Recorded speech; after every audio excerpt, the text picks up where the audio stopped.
Timnas Indonesia Patrick Kluivert antusias menyambut momen pertama memimpin sesi latihan jelang laga kontra Australia dan Bahrain. Hal itu disampaikan Kluivert dalam sesi wawancara yang dirilis di YouTube Timnas Indonesia.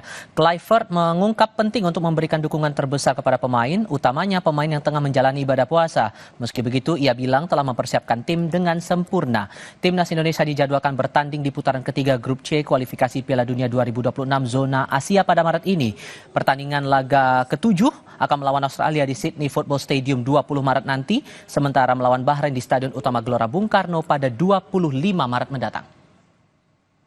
To start with the players, exciting times ahead. So yeah, we planned everything perfectly. So I can wait to start the training with the players and the matches. Of course, my point of view to give the most support to every player, and we have to also take in charge that we have players who are in Ramadan.